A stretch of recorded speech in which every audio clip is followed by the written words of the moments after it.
So welcome everybody. Thank you for joining me. I hope that you are enjoying the conference so far, that everything is good. I mean, apart from my presentation, that we have some technical problems, but I think that I'll manage. All right, I have a really difficult task today, and that is to keep you away from the lunch. So I'll try to keep it short so you don't stay hungry. Right, the topic for today is the various way of configuring event processing in Axon framework. So we'll see how we can achieve event processing in the same transaction as the command processing.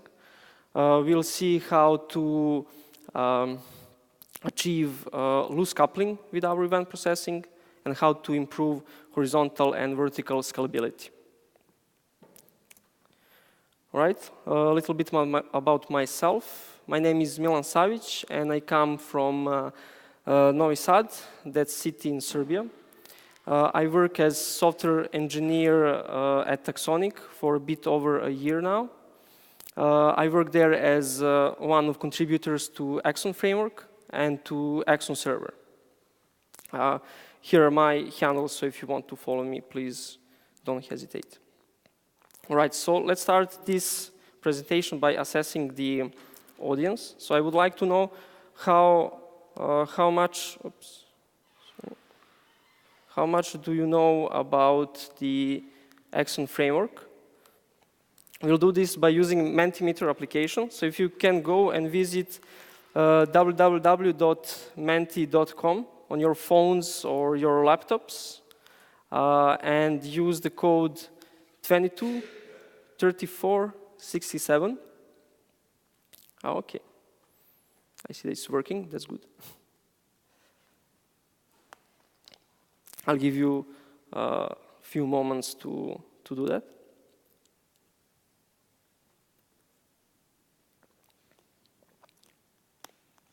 Good.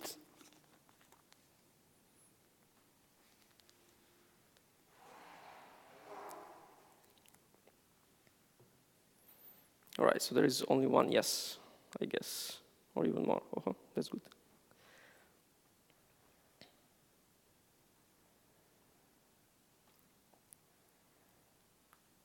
Okay, then let me close this one.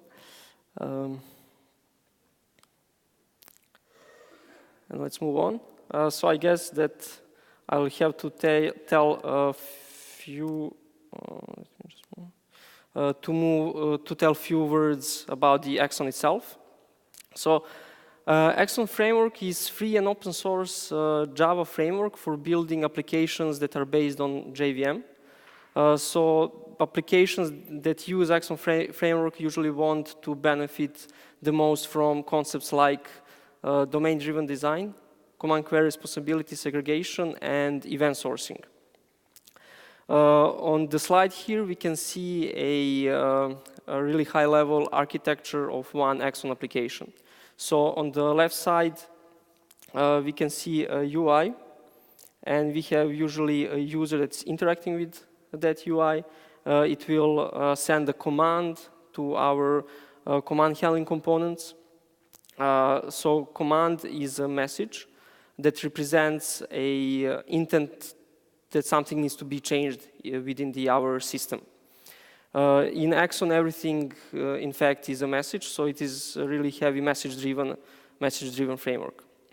So on the command handling side, we usually have aggregates that react on that command. They will validate and execute the command, and as a result of execution, we will have some events published to the event bus, but they will also be persisted to the event store, which means that in future we can use those events and recreate the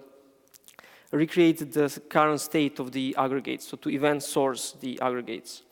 Apart from that, those events will be published on the event bus, and that's the most of the talk that we are going to hear today.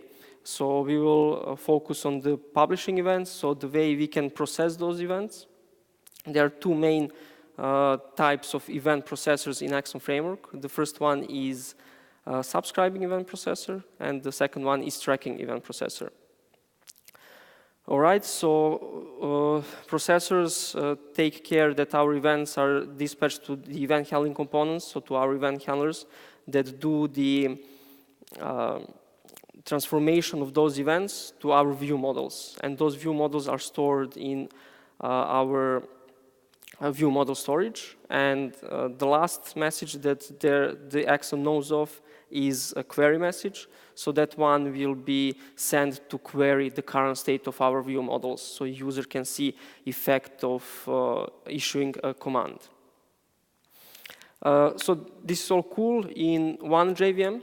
If we want to have distributed Axon applications, the most convenient way is to use Axon Server. So what is Axon Server?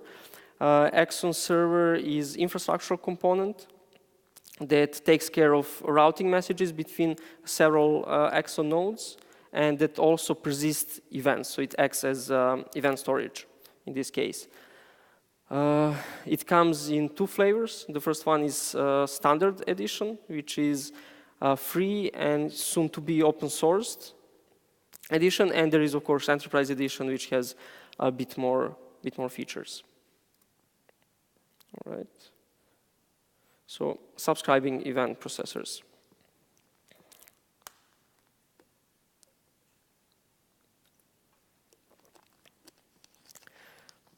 So what they do, they subscribe themselves to the source of events, usually event store or event bus, and they consume events in the same transaction as the transaction of the handling commands.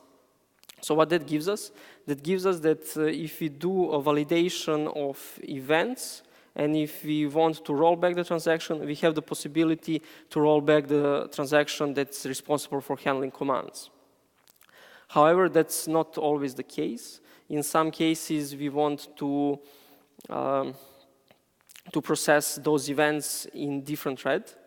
And here in play comes the notion like event processing strategy. So the first one, if we handle in the same thread, and if we throw exception, it will roll back the whole transaction. That's called direct event processing strategy. The second one is asynchronous event processing strategy. So that's the biggest caveat of having subscribing event processors. So be aware that if you tie yourself to rolling back transactions, it can be only done if it's in the same thread, it's in the same JVM. So, okay, let me show you code. So let's see how we can do this. That's going to be the most difficult task for me today, I guess. Because I don't see the code here, I see it only there. So here I have a Axon server running already. So it will be used to dispatch messages and to store events. And here I have subscribing event processing module. Let's first talk about the model. We mentioned the aggregates. So here I have one pretty simple aggregate that's responsible for taking care or for handling the two commands. The first command to be handled is create dummy aggregate command, and the second one is echo command. As a result of those handling, we will just publish events. So the first one is dummy created event, and the second one is echo event. Okay, so that's model, nothing too specific. So we have our first external event handler. So what it does, it just listens to creation of these aggregate events, and it will just log them, nothing specific. You may notice processing group annotation here. So what it does, it will group our event handlers in one group, and later on we can assign several processing groups to a single event processor. By default, if we do not do the latter assignment, we will have an event processor with the name SEP. So how we can configure subscribing event processing in our Axon application. So the first thing to do is if we are using Spring, we can define in our application properties something like Axon event handling dot processors, and we can reference our subscribing event processing handler, and we can set its mode to subscribing. All right, so that's the first thing that we can do. The second thing, how we can achieve that is to wire event processing configurer to our Spring configuration class, and we can just say configurer.using subscribing event processors. And that's it, what we need to do. Here I have a REST controller. Here, what are we going to do? In this endpoint, we are going to create an aggregate. How are we going to do that? We'll use command gateway to send a command. First, I'm going to create a randomized ID, and I'm going to return this one. Okay, and now I need to dispatch a command to create the aggregate. Okay, so that's the first thing that we are going to do. The second thing is to do something similar to echo command. So we will just dispatch a command on our command gateway to echo something on it. And I will just take the parameters of that command, of the endpoint, and pass them to the command. Okay, so that's good. Let me start the example.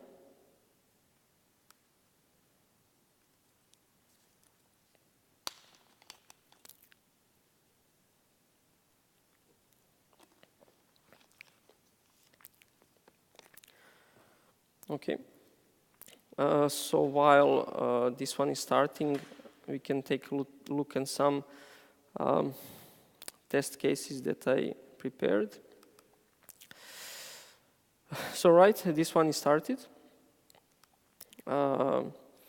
Here I am issuing a post to create an aggregate, and I will catch the ID that I get from response, and I will use that ID to pass it to the echo command. So let's do something like this. Let's run it. All right, so we got an our ID. And one important thing to notice here is that we have our command handled with this thread. We have our event applied with this thread to the same aggregate. And the most important thing is that our handling, so our event handling component is also invoked on the same thread. So that's what we wanted. I can now just invoke the echo command to observe the same behavior. Yeah, so they're all handled in the same thread. So what this gives us? This gives us a possibility to, for example, if we want to abort the transaction of event handling and also the command handling, we can just throw an exception here. All right. However, this will not roll back the transaction right away. Why is that? Because we have, in Axon, we have something that is called error handlers and listen invocation error handlers. So by default, we have error handler that's just logging, so logging error handler, and it will not propagate our exception. It will not bubble it up to the command handling transaction. So what we want to do, we want to go to our configuration and define a bean of type listener oops, not that one. Listener invocation error handler. And we want to use a propagating one. All right, so that's what we want to do. Now our exception is going to be bubbled up. In the controller side, we would like to be sure that this exception is going to be caught here. So let me just try and catch it here. Okay, let me see. I'm going to need the logger in this one.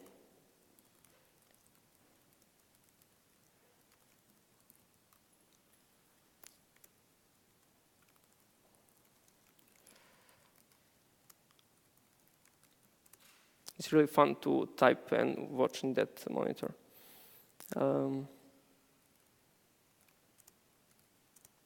Keeps you really focused. Okay. So let's just log an error here. So handling of command failed, and this is the exception. Good. Let me restart the example.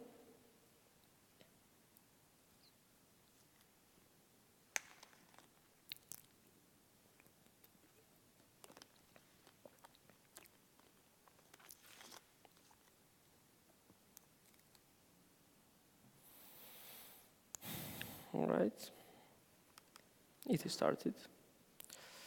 So let me clean the log. So what will happen now if we issue a command to create something? Yes, it failed. And we can also observe that our handling command, what was the message? Handling of command. Yes, so we have exception bubbled up. How we can confirm that we do not have the that aggregate in our event store? If we run the echo command on it with the ID that we received, let me clean this one again. If we run the echo command, we'll see, yes, the exception. So the aggregate was not found in the event store. Thus, our whole transaction was rolled back. All right, so let's go back to the presentation. So we've seen subscribing event processors. Now let's take a look at the tracking event processors. So what's important here is those are, we can consider them as stateful event processors. With subscribing event processors, if we restart our node, all the events that have happened while our node was not up will not be processed. With the tracking event processors, we keep track of the progress of event processing. So we use tracking token, and we store it in a token store. And when our node is restarted, it will pick up from the point where it left. This gives us a really powerful mechanism that is called a replay. So think of the case when you have your application running for, I don't know, 2 years, and then your management comes and tell you, okay, now you need to introduce a report functionality, but you also need to take a look at the history of 2 years that was running. So what you would do, you would build your event handlers. So you would process all the events that you are interested in, and you will assign them to the tracking event processor, and then you will just start that tracking event processor from the beginning of time. So it will replay all the events in your event store. All right. That was a bit high level. How it's implemented inside, we have this processing loop. What it does, first we grab the token from the token store. We open the stream at the exact same position where the tracking token is pointing to the stream. Then we start reading events in a batch. All events that are that can be handled by that processor. And how do we know that? We know that by the type of event, and all events that do not have a corresponding event handlers will not get into the batch because it does not make sense to process them. Okay, now we have a batch. We're going to start a unit of work. So it is a transactional. We have a transaction manager assigned to it. it will just start processing event by event. And do note here, tracking event processors always process events in different threads. So throwing an exception, trying to break the transaction here will not help. It will only roll back the transaction of the event handling.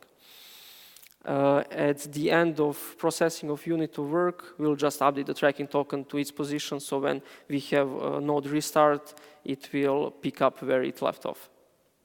At the end, we'll just update the tracking event processor status. So things like how many active threads we have for this processor, whether it's caught up, whether it's replaying, and things like that. All right. So let's go again to the code. Let me stop this application. We do not need this window, neither this one. So here we have an example of tracking event processing. By default, all event processors are tracking, so that's why we had to configure subscribing ones. We have the exact same model as we have for the subscribing event processing example. We have a event handler that assigns this processor to processing, this handler to processing group called TEP, and it will just log the event that is received. Let's take a look here at our application properties. We said that we need a token store. So here I have configured a data source to create H2 database at the position of tracking event processing folder. So we'll have a token store created right here. So that's good. So if we want to come here and maybe configure a token store, we can do it like this. So define the bin of type token store, all right, return JPA token store, in this case, builder build. However, we don't need to do this. We can just omit this configuration. And why is that? That is because on our class path, if we have JPA, that means that our Axon Spring Boot starter will detect the JPA and it will create a JPA token store for us. So that's good. Let's take a look at the controller. So what we want to do here, we again want to create our dummy aggregate. Let's do that quickly. Here I can return right away because I can use non-blocking command sending, and I can create dummy aggregate, and I can create random ID. So this one will create the aggregate. Here we want to get the benefits of replaying. So how are we going to do that? Let's use event processing configuration to grab the TEP processor. We know that is type of tracking event processor. All right. So if we have this one, first thing that we need to do is to shut it down, because we don't want to reset our tokens to the beginning of time. If we have a processor running, it will have undesired behavior. We want, after that, to start it up. And here, before starting up, we want to reset tokens. So there are several methods to reset tokens. The first one will reset them at the tail of our event stream, so at the beginning. We can provide a specific tracking token position, or we can derive a tracking token position from the event source. For this example, I will just reset those to the beginning of time. Okay. And here, let's just grab the status of the processor. I will just copy this one because it's the same. There is no shame in copying your own code. So I want to map this one. Let me see. Status. Yes, processor status. Okay, we can do that as well. Why not? Or else we definitely, yeah, or else we can throw the exception because we are pretty sure that we have a TEP processor here. So illegal state exception. Okay. Okay, we can return this one now. Okay, so that's the deal. In some cases, you may consider when you are resetting your track event processor, you want to update your view models. How you can do that? How can you be aware that tokens are resetted? You can. Axon gives you a possibility to annotate a specific method with a reset handler annotation. And let's just say here. Let's just log this one. Resetting, please clean up. Okay. Let's start the application to see how we can process events in different threads and how we can replay those events once again.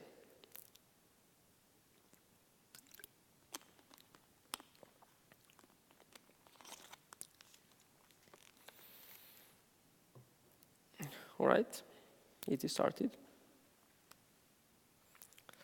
So let's take a look in our test scenarios.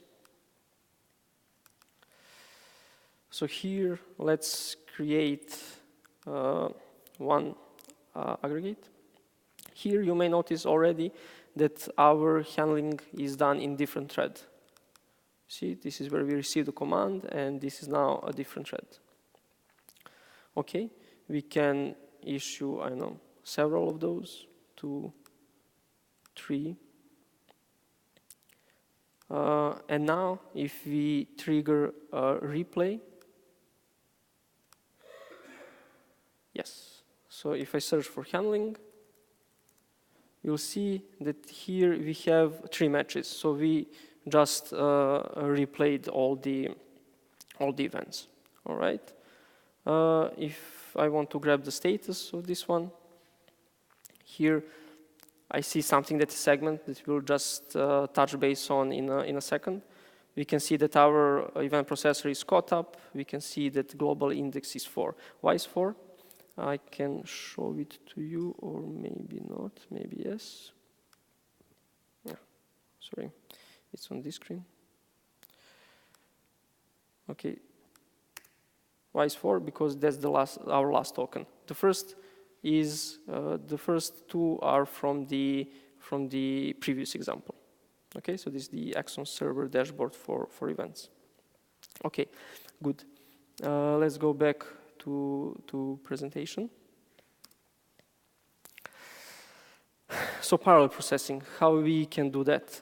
We are going to use tracking event processors to do that, and we are going to segment our event stream into several segments.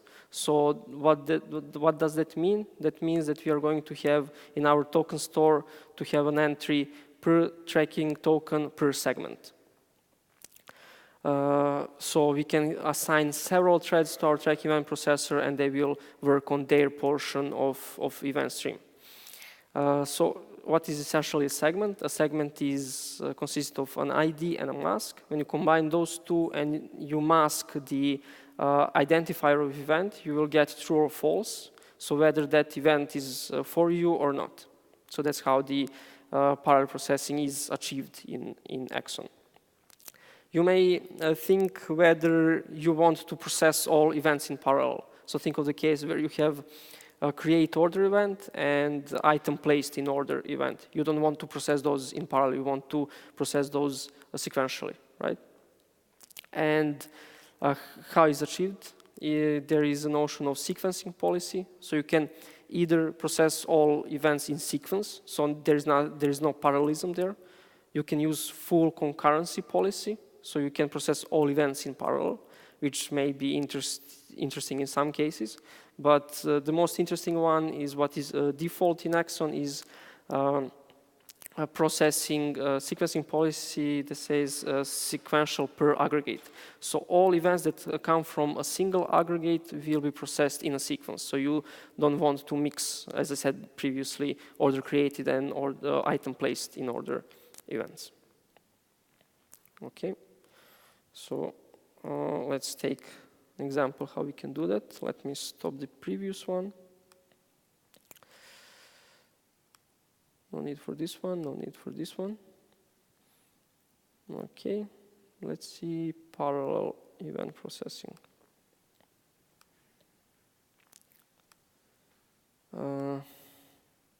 Here I don't have any model, I just have an event that has an ID, nothing else. I have event handler that is responsible for handling this event. And the processing group is PEP. There is nothing specific in my configuration here, but in application properties, we'll now see how we can achieve the parallel processing. So first, Axon.event handling processor PEP, so for parallel one. We'll set it mode to tracking. That's what we said that we are going to use here.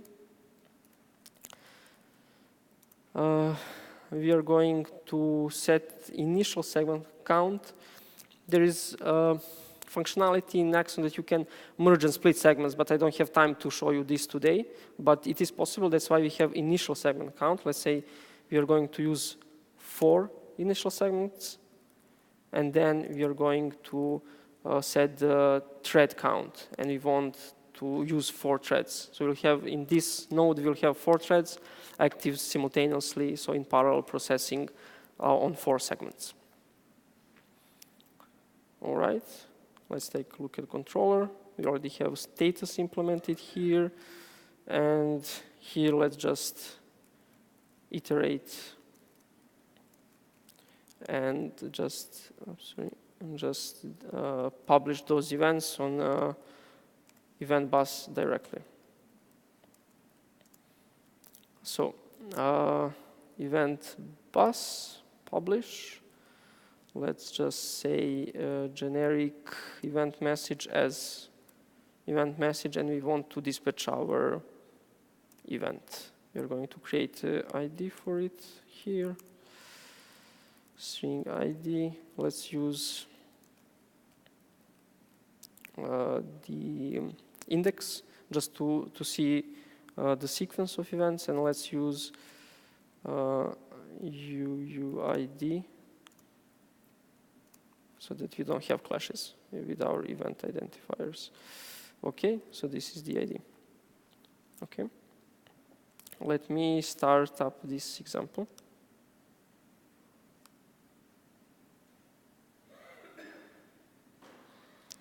Let's open tests. Let me write a get for the HTTP localhost 8080 status, I believe. Okay, this one is started. Let's take a look at the status. Yeah. So what do we have here? We have 4 segments: 3, 2, 1, and 0. So let me clean up the log. Let's run 20 events. Right? So what we did here is that we have several threads processing our 20 events. So we have thread 0, 2, 1, maybe 3 here, I hope. Somewhere. Yes, 3. So that's it. We have parallel processing of our events. Let me stop this one. And let's go back to presentation. So I have one more question for you. If you want to do a distributed event processing, So what do you think? Which event processor are we going to use? You can also go to www.menti.com and use the same code to answer this one. Okay, we have one answer.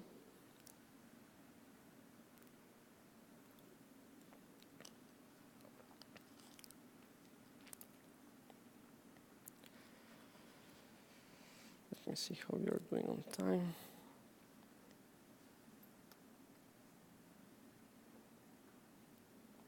Okay. Let's wait a few more moments. All right, so let's see who is the winner. And yes, so you answered correctly. The most of you, at least. All right, awesome. So you were listening, that's good. Let's move on. Yes, we are going to use tracking event processors to achieve distributed event processing. How is that? We are going to use on each node, we are going to use the same name for our processors. We are going to, in this concrete example, we are going to say that we have 5 initial segments. The node 1 will have 2 threads, node 2, same 2 threads, and node 3 will have 1 thread. What is really important is that they all tracking event processors point to the same token store, so they can agree on their values, on their segments, and things like that. So you may think of this token store to be a bottleneck, but in our experience, we do not see that as a problem. But of course, you can provide your own implementation. This is not a JPA token store. It can be some consensus protocol to achieve an agreement for the token positions, if you need more scalable solution, of course. But in our experience, we do not have a customer that this is not enough. All right. So for the last example that I have here to show you, I will not code anything because we already see how to configure everything. So I have 2 applications. So app 2 has tracking event processing turned on. It has 2 threads and 4 segments. What it does in the code, nothing specifically. We have 1 handler, so DEP. Sorry, let me just minimize these. That just logs the event, and in the controller, we just have the status for this one. Let me run this one. So the app 1, distributed app 1, has pretty much the similar application properties here. So mode is tracking, 2 threads, and 4 initial segments.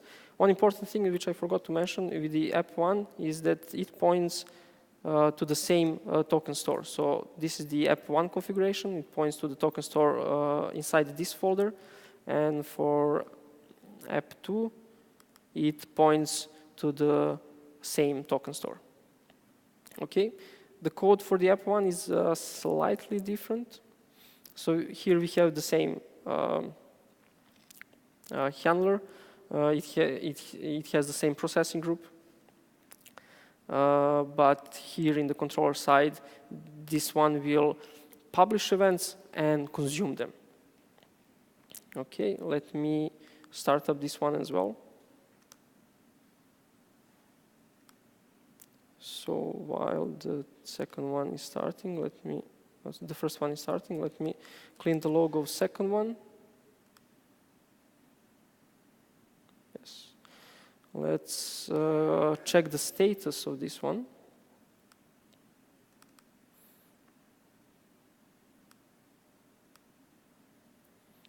Yes, so it claimed two segments, 0 and 1.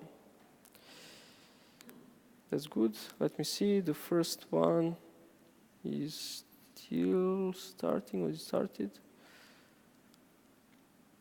It restarted, I guess. Let me clean its log. Let's go there and check its status.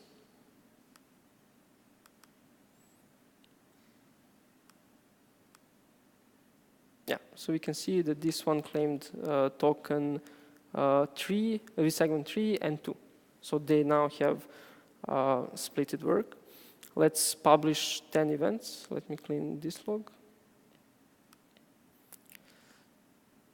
And we'll see that they will split work, usually not in an even way, because, as I said, mask is done on the event identifier. So here we have that application 1 handled 4 events, and application 2 handled 6 of them. All right. So that's that. Let's summarize. Here we talked how we can achieve event processing in the same transaction, thus leveraging the ACID properties. We must be pretty careful here, because if we want to scale out, we cannot use subscribe event processors, so we might use subscribe event processors only when we are completely sure that they will live in the same node and in the same JVM as the command handling components. We can see how to achieve loose coupling with tracking processors, how to improve vertical and horizontal scalability. And in the end, the thing that I didn't have time to show you is how Axon server can automatically balance the load between tracking event processors. So here are some resources. All the code that you've seen here can be found on my GitHub repo. There are few blogs that I think that are worth reading if you are more interested into this topic. They are listed here. And that's it. Thank you.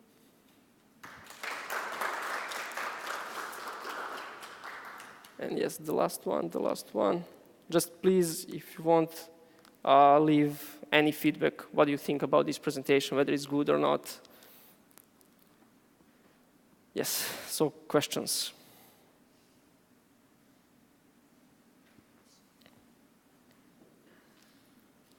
All right, you can always catch me up later if you have anything. I'll be around.